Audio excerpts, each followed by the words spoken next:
but a brand that we have probably never spoken about on the show. And it just so happens that the team that run the website Scottish Watches, which is slightly different from the team that run the podcast and social media, they highlighted in on a watch called the MACH 1 Syncro from the Bangalore watch company. And it turns out Nick at Fears here in the UK had put me in touch with one of the guys that runs that company and founded it. His name is Mirupesh, and we had a great Zoom call maybe 3 weeks ago, just before this release was coming out, and it ties in perfectly. So I had a good look at the press release. We didn't actually get a watch across yet because they're thin on the ground, but hopefully we will shortly to actually see it in person. But this is a cool looking watch, very much in an aviation theme, as you would expect with a name like that. And since you're our aviation master, I should probably hand it to you and try and keep you awake and ask if you've had a look at it yet. Yeah, I think this is I nearly said handsome. I didn't. Well, I did, but I nearly did. Oh, slippery slope. Slippery slope. This is a mighty fine looking watch. We'll go with that. So this is a watch that is a bit of a tribute to the Indian Air Force Aerobatics team.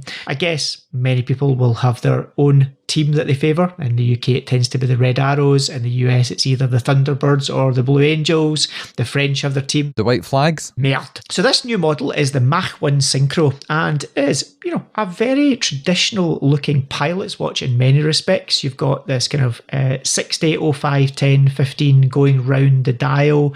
I think it's got quite a traditional classic pilot style layout, big crown on there as well. Nice watch size wise, 40 millimeters, round about 11 millimeters in thickness, so very wearable wrist wise. All in this black PVD coating, kind of almost stealth out look to it as well. And the tribute is to, as we said, the Indian Air Force Aerobatics team, which is known as SCAT. In terms of spec, running on a Sleeta SW200, water resistant to 100 meters, comes delivered on a black leather strap with red stitching, which matches the red highlights on the dial, especially at the 9 o'clock area, where you have a little kind of motif almost of the Aerobatics team in a diamond formation. I personally think this is quite a handsome looking watch. Oh, I've done it again. Oh no. Number 2. No. Oh no. How many messages are we going to get about this? Anyway, I did actually genuinely not mean to say handsome again, and I've done it again. Anyway, moving Mark 3. Moving along, I think this is a good looking watch. I like the handset as well. I really like the kind of, red and white striped minute hand on here.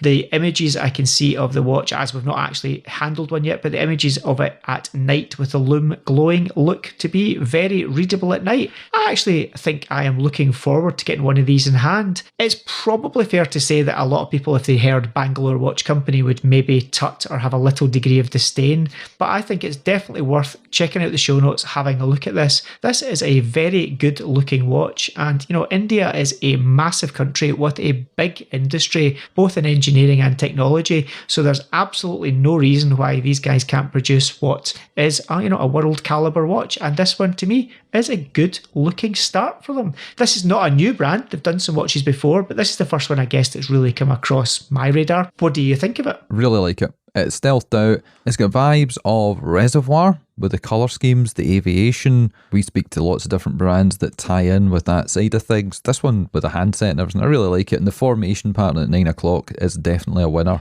And just like you said there about India, when I was speaking on that Zoom call, it was probably nearly 2 hours with Mirupesh, he was saying that the first question he asked people is, when's the last time you were in India? My answer was, never. When's the last time you thought about India? And I said, well, I don't really do. It's not something I generally do. And he says, well, things have changed a lot in the last decade and a half. People used to think India, Taj Mahal, tourists, that kind of thing. But they've now got a space program. They've now got all kinds of stuff happening. Mahindra Racing, where are they from, Dave? Well, I was literally about to say, Mahindra Racing, we were at, Indian company who own some brands that...